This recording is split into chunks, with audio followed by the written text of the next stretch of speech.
Dear friends, welcome to this week's virtual drasha. This week we have the incredible privilege of Parshas Mishpatim, and the parsha is filled with so many halachas that govern our interpersonal interactions. Torah discusses how you treat your slaves. Torah discusses how you go ahead and you handle injury cases, tort law, whether I injure, my animal injure, my property injure, someone's injured on my property, all different kinds of things, everything combined together in Parshas Mishpatim. And I always found it striking that Parshas Yisrael, right, we read about Sinaitic revelation, Matan Torah, Nasa v'Nishma, beautiful and overwhelming and spiritual, and you kind of come to Parshas Mishpatim and it's a lot of details. Detail overload, real detail overload. It's interesting because a lot of times some of the sugyas that we saw in Daf Yomi, we get to see the source of it in the Torah and the Psukim, but it's a lot of details. And I think Kodesh Baruch Hu is teaching us a tremendous lesson, which is that as beautiful as inspiring as Matan Torah is, it's not those moments of inspiration that create society, that create an order, that create a seder, that create a framework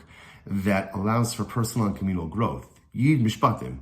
You need the details. You need to know how to live in everyday life. You need to know how to be respectful of the other's person, of the other's property. You need to know how to create a just society. You need to know how to interact with the other. That's what creates Jewish community. That's what creates Jewish continuity. And that is what allows us ultimately to embrace our destiny.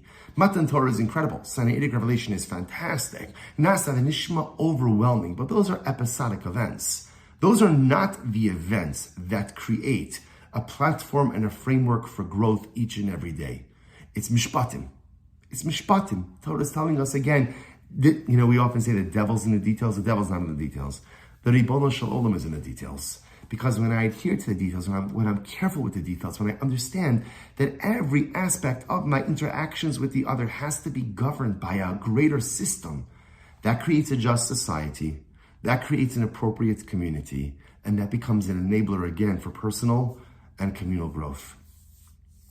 And the first pasuk itself is just striking. These are the laws that you shall place before Klal Yisrael. And Rashi HaKadosh is intrigued by this, right? Rashi, a reactive mefaraj. What do you mean asher tasim lifneim? What does it mean that you have to put the halachas in front of them? And Rashi says, so beautiful. Rashi says, Amar lo HaKadosh Baruch Hu Moshe, lo sa'ala al da'at chalomar. Moshe Rabbeinu, don't think that you could discharge your obligation as leader of the people with the following idea. Eshna parak ba'alocha, shtayim v'shalosh pamim, ad shetei stura b'fiyem kimishnasa, ve'ini matriach atzmi lahabinam tameh hadavar perusha. HaKadosh Baruch Hu says Moshe like this. Moshe, you might think, what's your job as the leader? Just teach them a halacha, review it once, twice, chavra, do this, don't do this, and that's it, move on. Chashua says, no, Moshe, that's not your obligation. What's your obligation? Asher tasim lifneihem. Put the halacha in front of them. Rashi says, Kishulchan ha'aruch umuchan le'echol lifnei ha'adam. Set it up like a table. You walk into a seudah, you walk into a beautiful meal, and the table's set, and the cutlery is out, and the dishes are out, and the glasses are out, and the first course is plated. It looks beautiful. So Kishmach says, Moshe, when you give Torah to Klal Yisrael, Sher Tasim Lifneihem, put it in front of them. Set the table. Don't just tell them mutter, aser, kasher, treif, tameh, tahar. Explain it to them. Set the table for them. Asher Tasim Lifneihem. I've often thought that there's another vart in this pasuk as well. Ve'ila Mishpatim. HaKadosh Baruch Hu is telling us, this Torah that you have, Asher Tasim Lifneihem, it's forever in front of us. A Yid, a Jew, never leaves Torah, and Torah never leaves a Yid. Even if sometimes we stray, and even if sometimes we make mistakes, and even if sometimes maybe we're not adhering, or we're not observing, or we're not doing exactly what we're supposed to do or how we're supposed to do it, Torah never leaves me, and I never leave Torah. There's a connection, there's a bond between a Jew, between a neshama and Torah. We're all chiseled out of the same divine framework, fabric. We all come from the same thing. Torah, Klal Yisrael, Kudsha Brichu, Schati, we're all one. And perhaps Kodesh Baruch Hu is telling Moshe Rabbeinu, Eila Mishpatim, tell Klal Yisrael, there's a lot of halachas over here. And chances are, not everyone is going to get everything right all the time. But just remind them, Asher Tasim Lifneihem, Torah is always there in front of you. It's always there. It's always there. You observe it, you don't observe it, you transgress it, you observe whatever it is. Just know, Torah never leaves you. And precious Jew, you really never leave Torah. You might stray a little bit, you might take a little bit of a life detour, but you never leave. And the truth is, this idea, I think, has tremendous relevance for us all the time, but especially now. I'm zocheh to be recording this Dvar Torah from Yerushalayim Yer HaKodesh. We're here on the Yarchei Kala, and I think all of us are overwhelmed by the news, the tragic and heartbreaking news about the Bibas family. About Shiri Bibas, her two precious children, Ariel and Kfir, beautiful children whose faces are forever etched into our memory. And I think we held out hope for so long. Beautiful, precious, innocent children, a loving and doting mother, right? The last image we see is on Shiri Bibas' face as she clutches her children as they're being led away from their Oz into captivity in Gaza. And I think all of us deep down felt, no, children have to come home. And as you saw Yarden Bibas, the father, the husband, freed a little while ago, I think so many of us thought in our hearts, no, there has to be a happy ending for this. There has to be. It has to be that the family comes together. And then we receive the news today. We see the overwhelming display of cruelty, of barbaric behavior.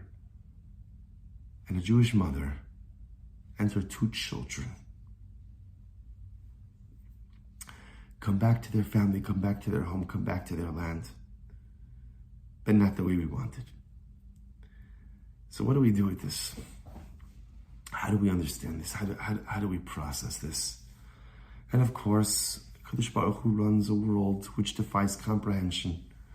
And bad things happen to good people, and good things happen to bad people. And so, we don't have questions on the Ribono Shel Olam. Kadosh Baruch Hu, he's been doing this a long time, and he knows what he's doing and how he's doing it. But it's more for us like, how should we process all of these events? What should we do with all of this? You know, a few weeks back, I saw an incredible medrash. I saw it quoted as a medrash pliyah, a wondrous medrash. And the medrash is going on the pasuk where Paro says to the Egyptians, "Kol habein hayilod hayor tashlichu." The Paro says to the Egyptians, the Jewish babies, the Jewish boys, throw them into the Nile. And the medrash pliyah says, probably thousands upon thousands of beautiful Jewish babies, beautiful Jewish boys thrown into the Nile. And the Medrash says an incredible miracle occurred. That the babies who were thrown into the Nile, they sprouted back up in the desert. The babies that were thrown into the Nile sprouted back up in the desert. An overwhelming and beautiful Medrash. And that when Klal Yisrael came out of Mitzrayim, those parents who thought that they had lost their children, see their children waiting for them in the Midbar. See their beautiful, precious, holy, innocent children waiting for them in the desert. The children who drowned in the Nile sprouted back up in the desert. And I don't know what the Medrash means, but perhaps the message that the Medrash is trying to convey to us is that nothing is ever truly and fully lost in this world. You see, as a human being, I could lose something. And when I lose it, I could even lose my connection to it. But Klape Shmaya by Kodesh Baruch Hu, nothing's ever lost. If something is taken from one place, it's just put somewhere else in the grand schema of Kodesh Baruch Hu's plan. Maybe that's what the Medrash is saying. That the Ribono Shel Olam is saying to us, the children you lost in Egypt, they may feel lost to you, but my beautiful nation, I've just put them somewhere else. To you, you may feel like you've lost something that you love, and maybe because you have lost something that you love, but don't think that it's lost forever. It's not lost. HaKadosh Baruch Hu doesn't lose things. HaKadosh Baruch Hu doesn't misplace things. The Ribono Shel Olam moves things. And as I was thinking about this medrash today, processing the news, to me a little bit of nechama came from this yisod, that Ariel, Kfir, and Shiri, they're lost to us, but the Ribono Shel Olam still has them. He's just put them, their precious and beautiful neshamas, somewhere else. How much all of us just wanted to see a father with outstretched arms receiving his wife, his two precious sons. Kadosh Baruch Hu has a different plan. He's a different plan. But they're not lost. They're just somewhere else. Because the Melech Malchei Hamlachim, the King of Kings, the Ribono Shel Avinu Malkinu, doesn't lose things. It just sometimes he has to move things from one place to another. And that's the pshat in the pasuk. Eila Mishpatim asher tasim lifnei. Kadosh Baruch Hu is telling us there are certain things in this world that don't get lost. Torah never loses me, and I never lose Torah. Asher tasim lifnei, it's always here. Observe it, don't observe it. Keep it, don't keep it. Adhere to it, learn it. It matters, but it doesn't. It's still here, you can't lose it. And for HaKadosh Baruch Hu, alachas kama v'kama, it applies to everything else in this world. The things that we lose, and those losses which cause us so much pain, they may feel lost to us, but they are not lost to the Ribono Shel Olam. So the story, as I would have loved to have seen it, would have been a mother and two sons coming back to their father and husband. And in my fantasy world, I would have loved to have lived in a world where Yarden Bibas, I don't know, had the opportunity to bench his two sons tomorrow night, Shabbos Kodesh.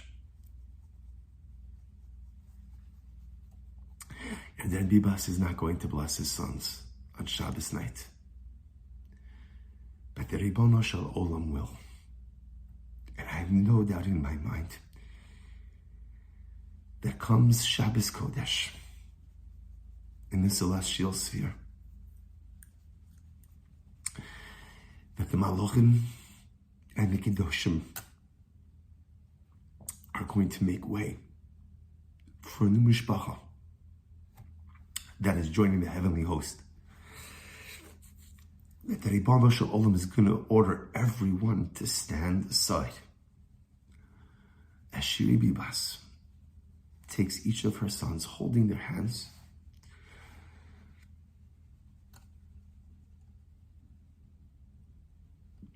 and leads them straight to the Kisei HaKavod. And it is there that the Ribono Shel Olam will take that beautiful mishpacha. He will embrace them. And he will tell them,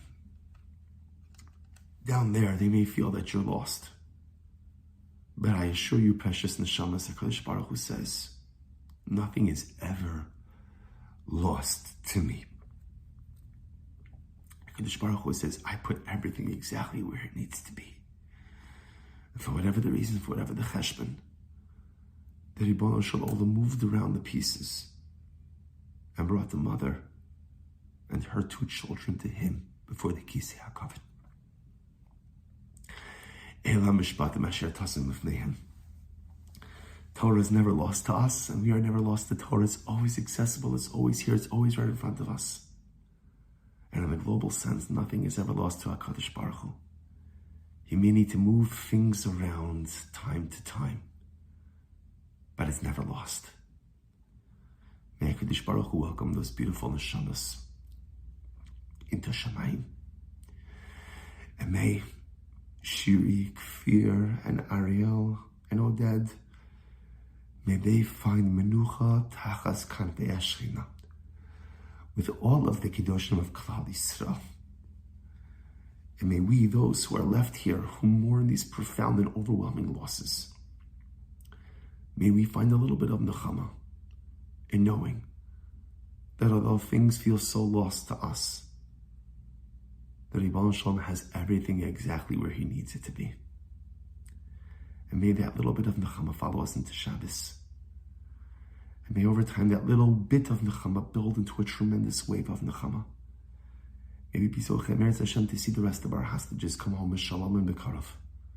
That our holy soldiers should be successful b'chol ma'aseh yedeihem. And we should finally be Zoche Meretz Hashem on this Shabbos Mevarchim Adar. Mishenichnas Adar Marbim B'Simcha. How much Simcha Klal Yisrael needs. And may we be Zoche to usher in that period of Simcha. Meher Rabbi Amenu. Amen. From Yerushalayim Yer HaKodesh. Wishing everyone a good Erev Shabbos and a beautiful Shabbos Kodesh.